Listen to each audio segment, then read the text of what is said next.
దిత్వా తుఫానుతో శ్రీలంక వణికిపోతోంది. చిగురుటాకులా వణికిపోతోంది శ్రీలంక. దిత్వా తుఫాను ప్రభావము శ్రీలంకపై ఏ రేంజ్ లో ఉందో మనం అర్థం చేసుకోవచ్చు. గత వారం రోజులుగా భారీ వర్షాలైతే నమోదవుతున్నాయి. ఎక్కడ చూసినా నేల కనిపించకుండా రోడ్డంతా కూడా జలమయమైన పరిస్థితులు నెలకొంటున్నాయి. సముద్రమే ఆ నేలపైకి వచ్చిందా అన్న కోణంలో ఆ విజువల్స్ చూస్తే మనకు ఒక్కసారి అర్థమవుతుంది. చిగురుటాకులా వణికిపోతోంది శ్రీలంక. దిత్వా తుఫానుతో శ్రీలంక అతలాకుతలమవుతోంది. మృతుల సంఖ్య విషయానికి వచ్చినట్లయితే ఈ భారీ వర్షాల ప్రభావంతో 130 మంది మృతుల సంఖ్య అయితే పెరిగిపోయింది.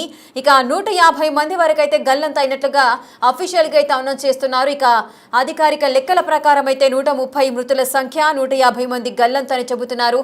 ఇక లెక్కలోకి రాని వారి సంఖ్య ఏ విధంగా ఉందో మనం అర్థం చేసుకోవచ్చు.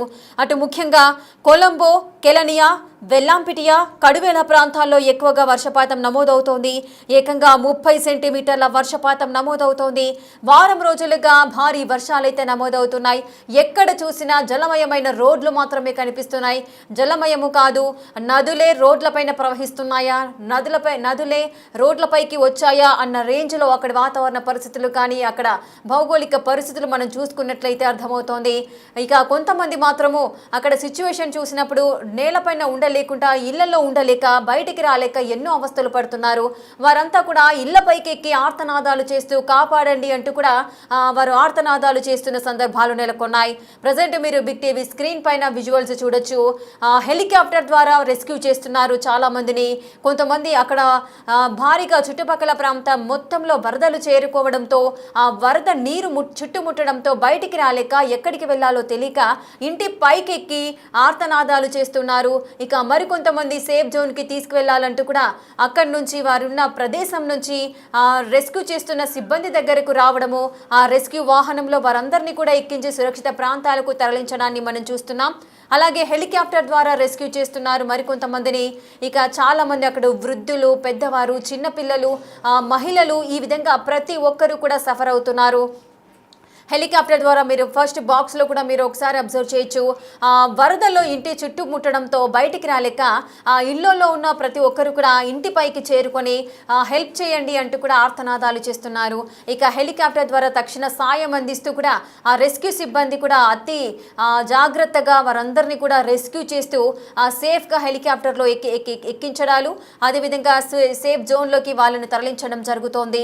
ఇక మరికొన్ని ప్రదేశాలలో అటు నీళ్ళ లోపల చిక్కుకున్న వారిని మధ్యలో ఎక్కడైతే ఇల్లు చుట్టుముడుతున్నాయో ఆ నీటిలో మునిగిపోయిన ఇళ్లలోకి పైకెక్కి వారు కాపాడమంటూ అడుస్తున్నారు.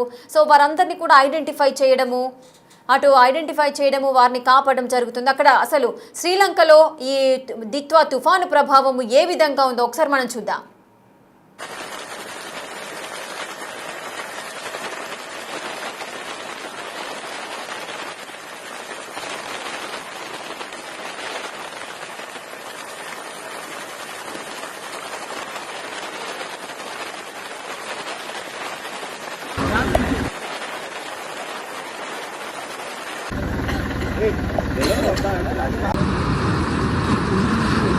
మట్ట సీది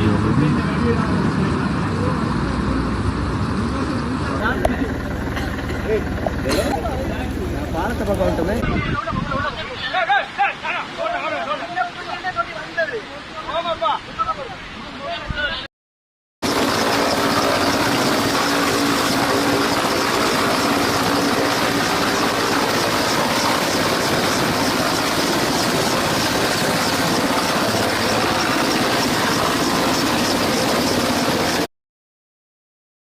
దిత్వా తుఫాను ప్రభావంతో శ్రీలంకలో ఎటువంటి పరిస్థితులు ఏర్పడ్డాయో మనం చూడొచ్చు. చాలా మంది నిరాశ్రయులైపోయారు. 130 మంది మృతుల సంఖ్యగా ఉంది. 150 మందికి పైగా జనాలు ఎక్కడా కనిపించకుండా అదృశ్యమైపోయిన సందర్భాలు నెలకొన్నాయి. మీరు బిగ్ టీవీ స్క్రీన్ పైన విజువల్స్ ఒకసారి మీరు చూసుకున్నట్లయితే అసలు దిత్వా తుఫాను ప్రభావము ఎంత మేరకుందో మీకు అర్థమవుతోంది. భారీగా వర్షాలైతే కురుస్తున్నాయి.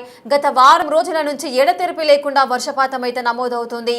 ఈ అధిక వర్షాలు, విపరీతమైన గాలుల వేగం కూడా గంటకు 3 నుంచి 4 కిలోమీటర్ల వేగంతో 8 కిలోమీటర్ల వేగంతో ఈ విధంగా లెక్కలేనంత వేగంతో కూడా గాలుల వేగం అనేది నమోదవుతోంది. చాలా మంది నిరాశ్రయులైపోయినారు. అలాగే ఇంటి చుట్టుముట్టడంతో వరద నీరంతా కూడా చేరుకోవడంతో ఎక్కడికి వెళ్లాలో తెలియక ఆ ఇంటి పైకప్పుకు చేరుకొని రక్షించండి అంటూ కూడా ఆర్తనాదాలు చేస్తున్న పరిస్థితులు నెలకొంటున్నాయి. అటు హెలికాప్టర్ ద్వారా రెస్క్యూ చేస్తున్నారు ఆ బాధితులందరినీ కూడా. ఇంకా బాధితులలో కూడా అటు చిన్న పిల్లలతో పాటు పెద్దవారు, వృద్ధులు, ప్రతి ఒక్కరు, మహిళలు, ఈ విధంగా ప్రతి ఒక్కరు కూడా ఆ సాయం కోసం ఎదురు చూస్తున్న పరిస్థితులు నెలకొన్నాయి. ఇక దేశంలో కూడా హై అలర్ట్ అయితే ప్రకటించారు. అసలు శ్రీలంక పరిస్థితి ఏ విధంగా ఉంది, దిత్వా తుఫాను ప్రభావం ఇంకా ఎన్ని రోజులు ఉండే అవకాశాలు ఉన్నాయి, మరి అధికారులు ఎటువంటి చర్యలు చేపడుతున్నారు, ఈ డీటెయిల్స్ అన్ని కూడా మా ప్రతినిధి శివ అందిస్తారు.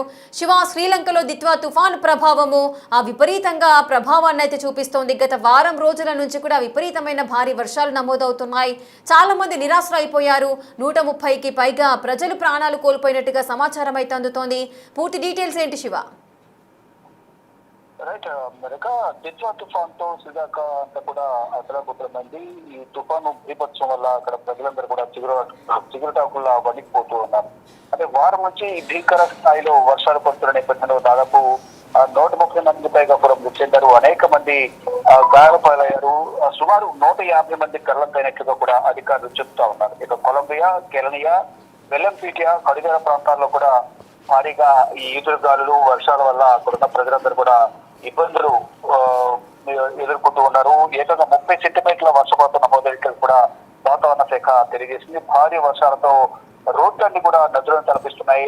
రోడ్లపై నుంచి ఉధృతంగా వరద నీరు అనేది పారుతూ ఉంది. ప్రజలు కూడా బయటకు వెళ్ళలేని సిచ్యువేషన్ లో ఉన్నారు. ఇళ్లలోనే ఉండి వారు భయంగా కాళ్ళు వెళ్లదీస్తున్నారు. ఇక వరదల్లో చిక్కుకున్న వారి కోసం హెలికాప్టర్ ద్వారా వారందరినీ కూడా సురక్షిత ప్రాంతాలకు తరలిస్తున్నారు. తుఫాను ప్రభావంతో చాలా చోట్ల కొండ చర్యలు చాలా చోట్ల విరిగిపడ్డాయి. ఈ మొత్తం అక్కడున్న ప్రజలందరూ కూడా తీవ్ర ఆందోళన చెందుతున్నారు. వంతెనలు, రహదారులు కొట్టుకుపోతున్నాయి. 40,000 మంది ప్రజలను ఇప్పటి వరకు సురక్షిత ప్రాంతాలకు తరలించారు.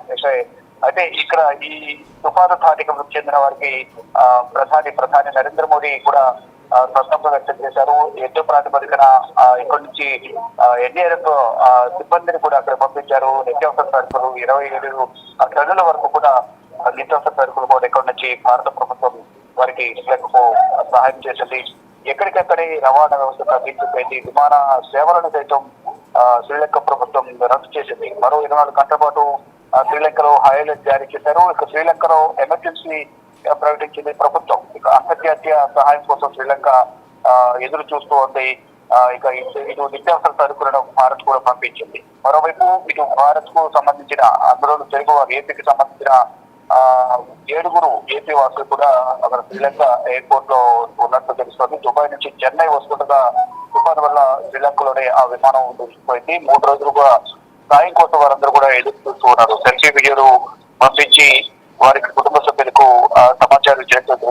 వీరిలో 3 నెల్లూరు వాసులుగా కూడా గుర్తించారు. మరో 4 కడప జిల్లాకు సంబంధించిన వాసులుగా గుర్తించారు. అయితే సహాయక చర్యలు అయితే కొనసాగుతున్నాయి. స్థానికంగా ఉన్న ప్రజలకు కూడా సహాయ చర్యలు అందిస్తున్నారు. ఎవరైతే ఎక్కడి నుంచి అక్కడ దిక్కున్నారో వారందరికీ కూడా సహాయ చర్యలు అందించేందుకు అంటే ఇప్పటికప్పుడు అక్కడి నుంచి తీసుకోవడానికి కూడా ఎటువంటి రవాణా సౌకర్యం అందుబాటులో లేకపోవడంతో వారందరూ కూడా అక్కడ సురక్షితంగా ఉండాలి అనేది కూడా ఇక్కడ నుంచి ప్రభుత్వం, ఇటు కేంద్ర ప్రభుత్వం అని ఇటు ఆంధ్రప్రదేశ్ ప్రభుత్వం కూడా వారికి సూచించినట్టు తెలుస్తోంది. అంటే ఇప్పుడు రవాణా వ్యవస్థ కంప్లీట్ గా స్తంభించిపోయింది. రోడ్లపై కూడా వాహనాలు రావడానికి అవకాశం లేకుండా పోయింది. మరోవైపు విమాన రాకపోకలకు సంబంధించి కూడా ఎటువంటి అవకాశం లేని నేపథ్యంలోనే ప్రజలు వారందరూ కూడా అక్కడే ఉండాలి అనేది ప్రధానికి చెప్పినట్టు తెలుస్తుంది. మరోవైపు ఇటు భారత ప్రభుత్వం కూడా సాయుధ దళాలు, హెలికాప్టర్లు, అలాగే పడవలను ఉపయోగించి అక్కడ చిక్కుకున్న వారందరూ కూడా తీసుకుని వస్తున్నారు. దాదాపు 43,995 మంది పైగా ప్రజలను ప్రభుత్వ ఆధ్వర్యంలో పునరావాస కేంద్రాలకు తరలించారు.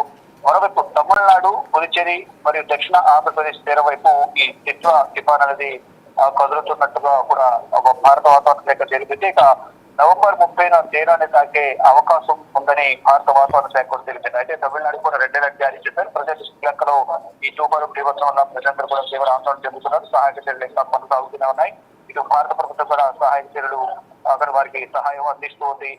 ఇప్పుడు భారత్ నుంచి కూడా ఇటు మొత్తం ఇండియన్ ఎయిర్ ఫోర్స్ కూడా ఆపరేషన్ సాగర్ బంధు పేరుతో శ్రీలంకకు సహాయం అందిస్తోంది. శ్రీలంక అంతటా దిత్వా తుఫాన్ సృష్టించిన విధ్వంస నేపథ్యంలో భారతదేశం కూడా సహాయక చర్యలను బలోపేతం చేయడానికి ఆపరేషన్ సాగర్ బంధును ప్రారంభించింది. భారత వైమానిక దళం 28, 29 రాత్రి ఇండియన్ ఎయిర్ బేస్ నుండి ఒక C-130 అలాగే IL-76 లను వెంటనే అక్కడికి పంపించింది. 80 మందికి పైగా ఎన్డీఆర్ సిబ్బందితో పాటు 21 టన్నుల సహాయ సామగ్రి, 8 టన్నుల పరికరాలను కొలంబోకు విమానంలో తరలించినట్టు కూడా తెలుస్తోంది. అన్ని విధాల భారత ప్రభుత్వం సహకారం అందిస్తున్నట్టు కూడా భారత విదేశాంగ శాఖ మంత్రి జయశంకర్ కూడా ఒక ప్రకటన విడుదల చేశారు. ప్రజెంట్ చూస్తుంటే కనుక శ్రీలంకలో మాత్రం ఈ తుఫాను ధాటికి ప్రజలందరూ కూడా భయంగా ఆ కాలం వెల్లడిస్తూ ఉన్నారు. లేక right, thank you Shiva, thanks for the details. ఇక శ్రీలంక అయితే చిగురుటాకులా వణికిపోతోంది. దిత్వా తుఫాను ప్రభావం అయితే ఓ రేంజ్లో విరుచుకుపడుతోంది.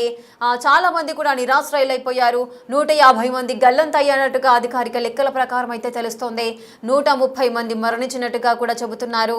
ఇక చాలా మంది ఇంటి చుట్టుపక్కల నీరంతా కూడా చేరుకోవడంతో వరద నీరు ప్రవాహం అనేది ఎక్కువగా ఉన్న నేపథ్యంలో బయటికి రాలేక ఇళ్ల పైకప్పులకు ఎక్కుకుంటూ ఆర్తనాదాలు చేస్తున్న సందర్భాలు నెలకొన్నాయి. ఇక మరికొన్ని చోట్ల వృద్ధులు, పిల్లలు అనే తేడా లేకుండా ప్రతి ఒక్కరు కూడా ఈ వరదల్లో చిక్కుకోవడము, వాళ్ళందరినీ కూడా రెస్క్యూ చేస్తున్నారు సిబ్బంది. అలాగే రెస్క్యూ టీంలను కూడా అలర్ట్ చేసిన సందర్భాలు ఉన్నాయి. గత వారం రోజులుగా దిత్వా తుఫాను ప్రభావంతో విపరీతమైన ఎడతెరిపి లేకుండా వర్షాలు అయితే నమోదవుతున్నాయి. నదులను తలపిస్తున్నాయి. రోడ్లన్నీ కూడా, కొన్ని చోట్ల రహదారులన్నీ కూడా తెగిపోయిన పరిస్థితులు నెలకొన్నాయి. అక్కడ కమ్యూనికేషన్ కూడా సిచ్యువేషన్ కూడా దెబ్బతింది. కమ్యూనికేషన్ వ్యవస్థ మొత్తం దెబ్బతిన్న సందర్భాలు ఉన్నాయి. ఒకరికి కాంటాక్ట్ లేకుండా, కమ్యూనికేషన్ లేకుండా ఉన్నారు. సో ఎవరు ఎక్కడ ఉన్నారు, వారి యొక్క కుటుంబ సభ్యుల పరిస్థితి ఏంటి అనేది తెలుసుకోలేకుండా మనోవేదనకు గురవుతున్న సందర్భాలు ఉన్నాయి. ఇక కొన్ని వేల మందిని అటు సేఫ్ జోన్లకు అయితే పంపిస్తున్నారు. అటు సహాయక చర్యలు అయితే ముమ్మరం చేశారు. చాలామంది ఇక యుద్ధ ప్రాతిపదికన సహాయక చర్యలను అయితే కొనసాగిస్తున్నారు. మత్స్యకారులు చేపల వేటకు వెళ్ళొద్దంటూ కూడా వారికి సూచనలు చేస్తున్న సందర్భాలు ఉన్నాయి. ఇక చాలా మంది నిరాశ్రయులైపోయారు. వారందరినీ కూడా సేఫ్ జోన్లకు అయితే తరలిస్తున్నారు. ఆ సిచ్యువేషన్స్ని కూడా మనం బిగ్ టీవీ స్క్రీన్ పైన చూడొచ్చు. ఇక అంతర్జాతీయ సహాయాన్ని కోరుతోంది శ్రీలంక అయితే ఎమర్జెన్సీని కూడా ప్రకటించింది. ఈ ఎమర్జెన్సీ 24 గంటలు కొనసాగుతుంది అంటూ కూడా ఆదేశాలు జారీ చేయడం జరిగింది. ఇక ఎవరు కూడా ఇంటికి బయటకు రాకూడదు అంటూ కూడా ఆదేశాలు జారీ చేశారు. పునరావాస కేంద్రాలకు తరలిస్తున్నారు. అటు అంతర్జాతీయ సహాయం కోసం ఎదురు చూస్తోంది శ్రీలంక. ఇప్పటి వరకు చాలా మందిని రెస్క్యూ చేసిన సందర్భాలు ఉన్నాయి. మరికొంతమందిని కనుగొనాల్సిన అవసరం కూడా ఉంది. ప్రజెంట్ భారత్ కూడా సహాయాన్ని అయితే అందిస్తోంది. అటు నిత్యావసర సరుకులను పంపిణీ చేసింది. అలాగే వారికి రెస్క్యూ టీంలకు కావాల్సిన సహాయ సహకారాలను కూడా అందిస్తోంది భారత్.